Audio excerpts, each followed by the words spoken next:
What is good, everybody? It is your boy Super Saiyan Cat back with another news video for you guys regarding Xenoverse 2 DLC 5. But before we get into that, guys, I want to give a huge shout out to Untitled because he is the one that translated this. It even says it on the screen right there. Translation is done by Untitled, as you guys see right there. Huge shout out to him. Link to his YouTube will be down below in the description. Be sure to go check him out if you haven't already, and if you do subscribe to him, let him know where you came from. Again, huge shout out to him for this, guys, because he came through with the full-on translation, which we're about to get into a second. But second thing I want to say is, last night, well, really today, early on in the morning, at like 1 o'clock in the morning, I made a video talking about the official release date for Dragon Ball FighterZ, a bunch of story mode news we got. There's going to be 3 different type of story modes, unique skills you can unlock, a level up system, so much in that video, guys. Be sure to go check that out for those who are interested in Dragon Ball FighterZ. Go check that video out. It'll be linked down below in the description as well. But now, let's get in to the news and this English scan regarding Xenoverse 2 DLC 5. Alright, guys, let's get into this scan and break it down, basically show all the attacks that they show and things like that, and basically read all this together. And at the top left, it says, with dramatic and unique abilities, these 2 movie characters can finally compete. Here are the details.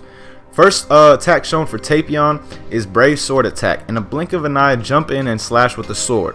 The second attack shown is Brave Sword slash. Charge, then throw continuous slashes. That seems like a very dope move to me, honestly, guys. I like the fact that you can charge up the move and then throw all these slashes, and it looks like the slashes cover a large range of area, so it seems like it's a move that you can use when you're far from your opponent.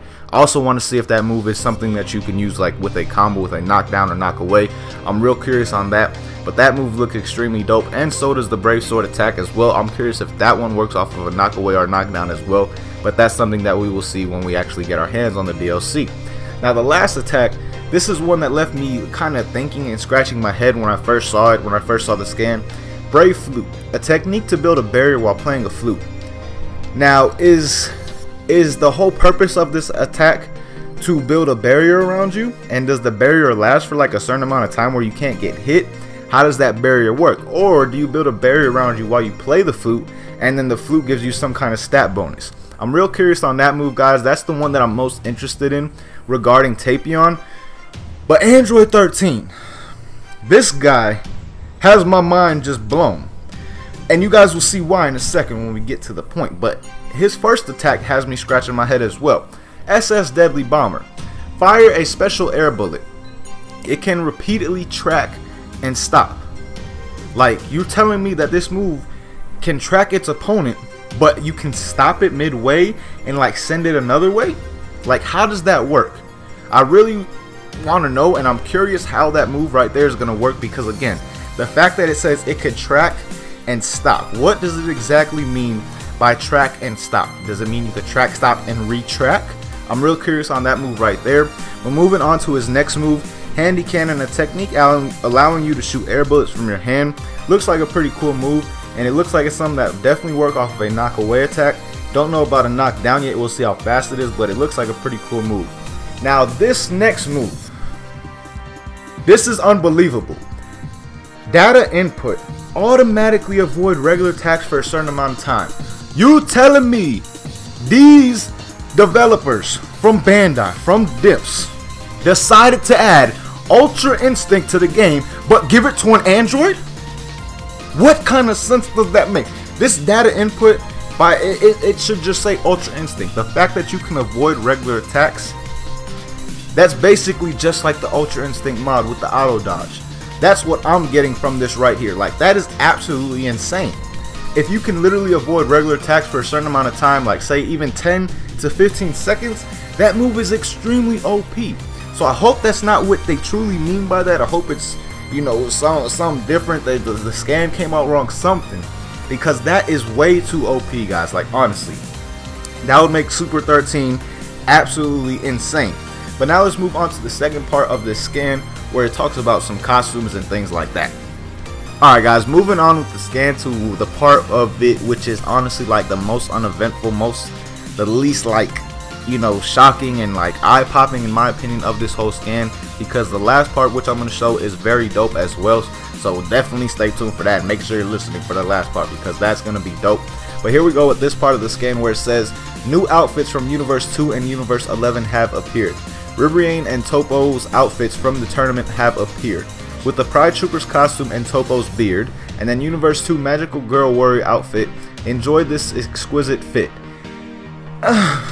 Honestly, guys, that honestly kind of angered me in the sense, like, the Pride Troopers uniform, that's cool. I really appreciate them doing that. That's going to be a dope outfit. And I mean, Topo's mustache, I doubt people really use that. But the Pride Troopers uniform is definitely going to be a dope outfit. Now, Ribrianne, on the other hand, nobody likes her. Literally, nobody likes this. Nobody likes this rolling ball. Like, she literally looks like a bowling ball. Like, I need to roll her down the lane and knock down some pins. I'm sorry. Nobody likes her. Period. Everybody was upset at the fact that she's still on the damn Tournament of Power stage and my man's hit got knocked off. How did this roly-poly-oly stay on when the damn assassin gets knocked off? I really didn't appreciate that, and honestly, I don't like the fact that they're giving us her clothes of everybody. Like, come on, Xenoverse, we've literally wanted Hit's clothes since DLC 1. Even before DLC 1 dropped, we were hoping for Hit's clothes since he was already in the game, but his clothes were not. So honestly, that right there kind of disappointed me because I really wanted to see Hit's clothes. Out of all costumes to come, I wanted Hit's the most because that's one that I feel everybody has been talking about, like I said, since DLC 1. But that's the second part of the scan, really just showed the whole thing about the costumes. Now we're going to move on to the third part, which shows the new game mode, the Hero Colosseum. So definitely make sure you're paying attention and have your ears open and, you know, your eyes open and all that, because you want to make sure you pay attention to this because it looks dope and it looks like it could have a lot of potential, in my opinion. Okay guys, here we go with the last part of the skin where it talks about the 2 potential new game modes. We don't know for sure, and I'll tell you guys why in a second, but let's get into the Hero Colosseum first part, which everybody has already seen from the earlier scans. You know, we just saw it, we didn't really know what it was saying though. So now we have the English translations and we know what it says. And by the Hero Colosseum, at first it says a new trend in the heart of Canton City. And then it says, while battling in the city's gaming facility, which is going to be a new thing added to it. We don't know if it's that Capsule Corp looking thing, and I'll tell you guys why in a second. But it says, while battling in the city's gaming facility, you can fight with figures you collect. There's no mistake being excited for a new battle. So not only are they adding this mode, they're also adding a collecting feature to this game. Because I think they've taken note maybe that the fact that a lot of people love games like Dokkan, Naruto, Blazing. Collecting type games like that really do well because, I mean, you're just collecting your favorite characters from shows that you love. So of course people do love games like that, and it seems like they're kind of going in some kind of direction with this, how you're gonna have to collect the figures and things like that. So that could be dope right there. I do like that idea, adding something else that you have to do to the game. Like, you know, we're not just unlocking skills now we're unlocking figures as well. That's pretty dope in my opinion. I don't know how we're gonna unlock them yet. Maybe parallel quests or some expert missions, I don't know. I have no clue. We will see. But moving on with the little last part that they have, talking about the Hero Colosseum, it says enjoy various intellectual battles arranging figures on the board. So obviously this is gonna have to be somewhere you're gonna have to use your head, you're gonna have to think. Most likely gonna have to be a turn-based type of little game mode. So we'll see how it actually works when we actually get our hands on the DLC and the update comes through. But for now, it does look like it could have some potential and could bring a different aspect to this game, a collecting aspect and things like that. So it could be very dope. But that is all they have for the Hero Colosseum. Now let's move on to this whole little picture right here between Beerus, Champa, Whis, and Vados. This is interesting, guys. It says, what? Universe 7 and Universe 6 are in another conflict? What does that possibly mean right there? Like, honestly, I really want to know what that means. What kind of conflict? Because obviously what I'm getting from that is they're hinting at another type of game mode. So I want to know what that could possibly be. Maybe some more quests. I really don't know. Maybe that's where the parallel quests are going to come from. Some kind of made up parallel quests that Xenoverse made on their own with conflict between Universe 7 and 6. We will see. But that seems like it could have some potential for something else to be added to the game that's new. But again, it could also be parallel quests at the same time. But now let's move on to the last thing, which it talks about, which is the whole Capsule Corp thing. That's why I said it could possibly be adding 2 new game modes as well to the game, because that's something that doesn't seem connected to the Hero Colosseum.